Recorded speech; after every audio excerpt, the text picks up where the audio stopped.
దేవుని నామానికి మహిమ కలుగును గాక. మీ అందరికీ కూడా నా వందనాలు. నా పేరు పాస్టర్ సుధాకర్.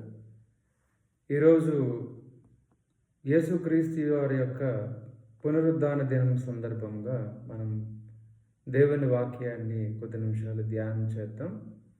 మీ అందరికీ కూడా మరొకసారి నా వందనాలు తెలియపరుస్తూ ముందుకు సాగుతున్నాను ప్రియులారా. దయచేసి నేటి వాక్య ధ్యానముగా మనం మత్తయి సువార్త 5వ అధ్యాయం 11వ వచనాన్ని మనం చదువుకున్నాం ప్రియులారా. నా నిమిత్తము జనులు మిమ్మల్ని నిందించి హింసించి మీ మీద అబద్ధముగా చెడ్డ మాటలెల్లా పలుకున్నప్పుడు మీరు ధన్యులు. దేవుడు ఈ చిన్న మాట మన వినికిడిలో ఆశీర్వదించి ఫలింపచేయునుగాక. ప్రియులారా, మత్తయి సువార్త 5వ అధ్యాయంలో మనం చదువుకున్న మాటలు, ముఖ్యంగా 11వ వచనంలో మనం చదువుకున్న మాటలో చాలా ప్రాముఖ్యమైన విషయాన్ని ఈ ఉదయకాలం పరిశుద్ధాత్మ దేవుడు మన ద్వారా మాట్లాడాలనుకుంటున్నాడు ప్రియులారా. అదేంటంటే, నా నిమిత్తము జనులు మిమ్మును నిందించి హింసించి మీ మీద అబద్ధముగా చెడ్డ మాటలెల్లా పలుకున్నప్పుడు మీరు ధన్యులు. ఈ భూమి మీద ధన్యులు అనిపించుకోవడానికి ప్రియులారా కొన్ని సందర్భాలు అయితే అక్కడ ఉన్నాయి. ఆ 5వ అధ్యాయం ప్రారంభ వచనాలు లేదా 3వ వచనం నుండి కానీ మనం చదివితే కొంతమంది ధన్యులు ఉన్నారు. ఆత్మ విషయమై దీనులైన వారు ధన్యులట, దుఃఖపడవారు ధన్యులట, సాత్వికులు ధన్యులట, నీతి కొరకు ఆకలి దప్పులు గలవారు ధన్యులట, కనికరం గలవారు ధన్యులంట, హృదయశుద్ధి గలవారు ధన్యులట, సమాధాన పరుచువారు ధన్యులు, నీతి నిమిత్తం హింసించబడేవారు ధన్యులు. ఇలాగా ఎన్నో సందర్భాలు. అలాగే దావీదు కీర్తన గ్రంథం 1వ అధ్యాయంలో కూడా యెహోవా ధర్మశాస్త్రమందు ఆనందించుచు దేవారాత్రములు దానిని ధ్యానించేవాడు ధన్యుడు. ఇలాగ ధన్యకరమైన జీవితాన్ని జీవించాలంటే ఈ అర్హతలు ఉండాలట పిల్లలు. ఏ అర్హత అంటే, ఆత్మ విషయమై దీనులవ్వాలి, దుఃఖపడేవారు దీనులవ్వాలి. దుఃఖం అనేది మన జీవితంలో కలుగుతుంది.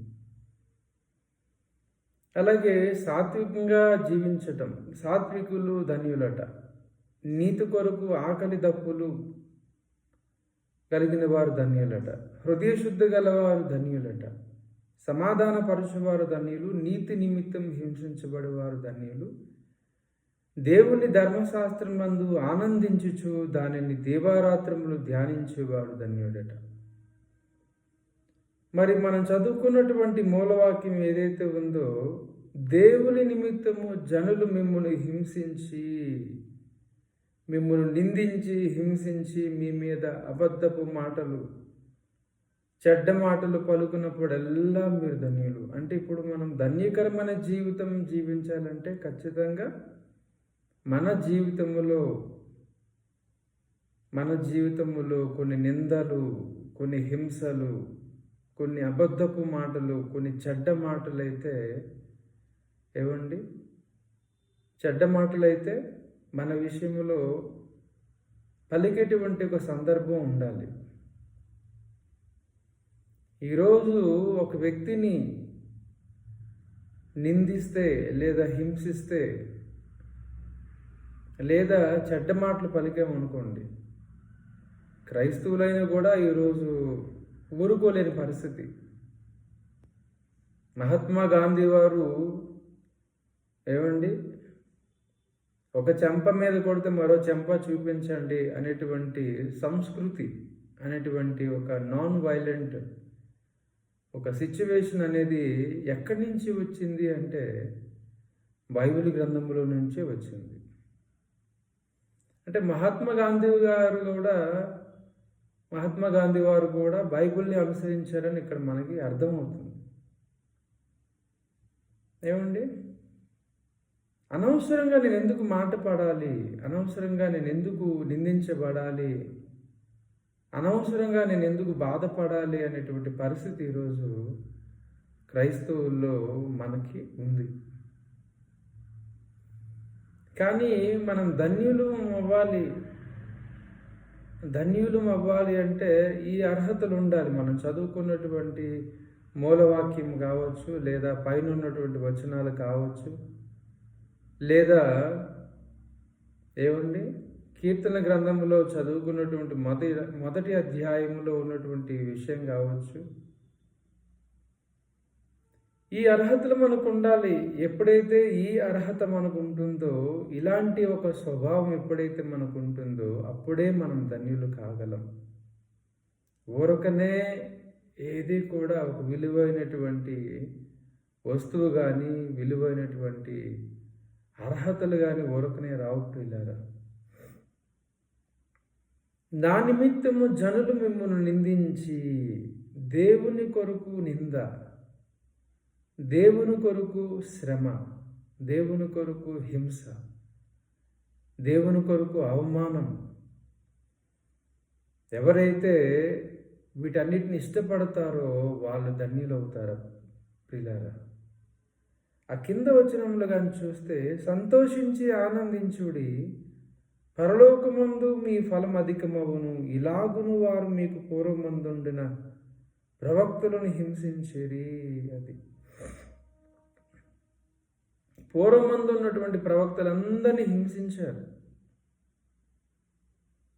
పూర్వమందు మనకు బైబిల్ గ్రంథంలో ప్రారంభం ఆదికాండ గ్రంథము నుండి మలాకీ ప్రవక్త వరకు ఎందరో ప్రవక్తలు ఏమయ్యారట? హింసించబడ్డారట. కాబట్టి ప్రియులారా, నింద కలిగినప్పుడు ఎలా సంతోషిస్తాము? అవమానం కలిగినప్పుడు ఎలాగా ఆనందిస్తాము? అపకీర్తి కలిగినప్పుడు లేదా చెడ్డ మాటలు పలికినప్పుడల్లా ఏ విధంగా మనం ఆనందిస్తాము? ఉప్పు కారం తింటున్నటువంటి మనకి ఖచ్చితంగా రోషం అనేది వస్తుంది, కోపం అనేది వస్తుంది, మాటకు మాట సమాధానం చెప్పాలనిపిస్తుంది, దెబ్బకు దెబ్బ కొట్టాలనిపిస్తుంది, పగకు పగ ప్రతీకారం తీర్చుకోవాలనిపిస్తుంది. కానీ ప్రియులారా, సమాధానపరచువారు ధన్యులట. సమాధానపరచడం, సమాధానంగా కలిగి ఉండడం. పెద్ద పెద్ద గొడవలు అవుతుంటాయి ఈరోజు క్రైస్తవ సంఘాల్లో. కుర్చీల కోసం, అధ్యక్షత పదవుల కోసం, అధికారం కోసం చాలా సంఘాల్లో, నేనైతే మరి పేరైతే ఉపయోగించిన ప్రియులారా, ఎన్నో సంఘాలు ఉన్నాయి ఈ భూమి మీద, ఎన్నో డినామినేషన్స్ ఉన్నాయి, ఎన్నో క్రైస్తవ సంఘాలు ఉన్నాయి. వీటన్నిటిని కలిపి మనం సార్వత్రిక క్రీస్తు సంఘముగా మనం పిలుస్తూ ఉంటాం. ఈరోజు పదవుల కోసం ఏమండి, కుర్చీల కోసం పొట్లాట్లు జరుగుతూ ఉన్నాయి క్రైస్తవ సంఘాల్లో. సమాధానం లేదు. సీనియరు జూనియరు అనే ఒక డిఫరెన్స్ అనేది ఈరోజు క్రైస్తవ సంఘాల్లో ప్రారంభమవుతున్నాయి పిల్లల. రక్షణ అనేది అందరికీ ఒక్కటే. రక్షణ అనేది వీళ్ళకి ఎక్కువ వాళ్ళకి తక్కువ అని ఉండదు. కాకపోతే ఏమండి, కొంచెం ఆత్మీయ స్థాయిని బట్టి ఒకరినొకరిని మనం ఏం చేయాలంటే గౌరవించుకోవాలి. ఒకరికొకరు మనం ప్రేమించబడుతూ ఉండాలి, ఆదరించబడుతూ ఉండాలి, సమాధానపరుస్తూ ఉండాలి, మనం సమాధానంగా ఉండాలి. ఎన్నో విషయాలు, మూలపాఠాలు ఉన్నాయి ప్రియులారా. నా నిమిత్తము జనులు మిమ్మల్ని నిందించి, హింసించి, మీ మీద అబద్ధంగా చెడ్డ మాటలెల్లా పలుకున్నప్పుడు మీరు ధన్యులు, ఆనందించండి, సంతోషించండి, మీ ఫలము అధికమవుతుందట. పరలోకమందు మీ ఫలము అధికమగును, ఇలాగున వారు మీకు పూర్వమందుండిన ప్రవక్తలను హింసించిరి. ఏ తరములోనైనా ప్రియులారా, జనులు ఏం చేస్తున్నారంటే హింసిస్తూనే ఉన్నారు.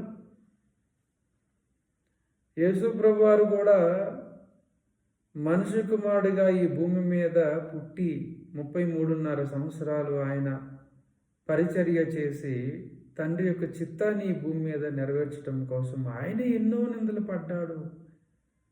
ఆయన ఎన్నో హింసలు అనుభవించాడు. ఎన్నో అవమానాలని ఆయన తట్టుకున్నాడు.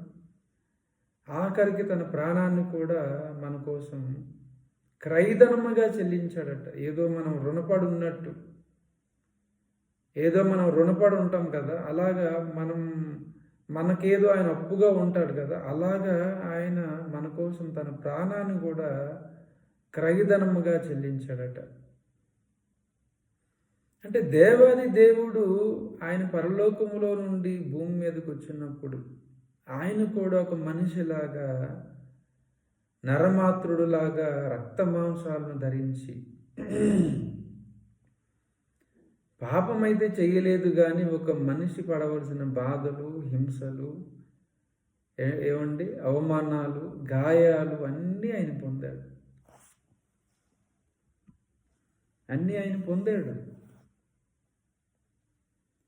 కాబట్టి ప్రభునందు ప్రియమైన దేవుని బిడ్డలారా, దీనివల్ల మనకి కలిగేటువంటి ఆశీర్వాదం ఏంటి అని చూస్తే ప్రియులారా, హెబ్రీయులకు రాసిన పత్రిక చాలా చాలా మంచి విషయాన్ని ఇక్కడ మనం దయచేసి నేర్చుకున్నాం ప్రియులారా. ఎందుకు ఈ శ్రమల వల్ల, లేకపోతే ఈ శోధనల వల్ల, లేకపోతే వీటి వల్ల మనకి ఏమొస్తుంది ప్రియులారా, దీనివల్ల మనకి ఏమొస్తుంది అని చూస్తే దయచేసి ప్రియులారా 5వ అధ్యాయం, హెబ్రీయులకు రాసిన పత్రిక 5వ అధ్యాయం కానీ చదివితే, ముఖ్యంగా 8వ వచనానికి మనం చూద్దాం ప్రియులారా. ఆయన కుమారుడై ఉండయు తాను పొందిన శ్రమల వలన విధేయతను నేర్చుకును, దేవునికి స్తోత్రం కలుగునుగాక. ఇందాకలు మనం చదువుకున్నాం, ఇదివరకు మనం చదువుకున్నాం ఏమని, దేవుని నిమిత్తము జనులు మిమ్మును వేధించినప్పుడు, శ్రమ పెట్టినప్పుడు, హింసించినప్పుడు, మీ మీద ఎల్లప్పుడూ చెడ్డ మాటలు లేదా అబద్ధాలు పలికినప్పుడు మీరు ధన్యులు అని ఆయన అక్కడ మత్తయి సువార్తలో మనం చదువుకున్నాం. అదే క్రమంలో యేసు ప్రభువు వారి గురించి కూడా నేను మీకు చెప్పాను. ఎందుకు ఇన్ని శ్రమలు మనం పడాలి, ఎందుకు ఎంత అవమానాలు మనం తట్టుకోవాలి అని అంటే, ఇక్కడ సాక్షాత్తు ప్రభు అయిన యేసుక్రీస్తు వారే ఆయన విషయంలో జరిగినటువంటి ఒక అనుభవాన్ని ఇక్కడ మనకి తెలియపరుస్తున్నాడు అపోస్తలుడైన పౌలు. ఏంటంటే, ఆయన కుమారుడై ఉండియు, అది కుమారులైన వాళ్ళందరూ కూడా, కుమార్తెలైన వాళ్ళందరూ కూడా ఏం చేయాలట, తాను పొందిన శ్రమల వలన విధేయతను నేర్చుకునేను. అది శ్రమ పొందితేనే ఒక క్రైస్తవుడికి విలువ, హింస పొందితేనే ఒక క్రైస్తవుడికి విలువ. బాధపడితే బాధపడుతుందని మన పెద్దలు చెప్తూ ఉంటారు. నిజమే, దావీదు భక్తుడు కూడా బాధపడ్డాడు, గాయపడ్డాడు, తరమబడ్డాడు, హింసించబడ్డాడు.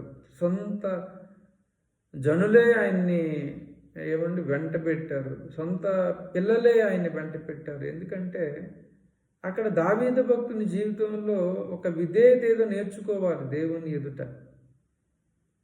ఎక్కడో గొర్రెలు కాసుకునే ఒక వ్యక్తిని తీసుకెళ్లి దేవుడు ఒక సింహాసనం ఇచ్చి, ఇందులో నువ్వు కూర్చో, నా ప్రజలను నువ్వు పరిపాలించు అని ఇశ్రాయేలు ప్రజలకు రాజుగా చేశాడు.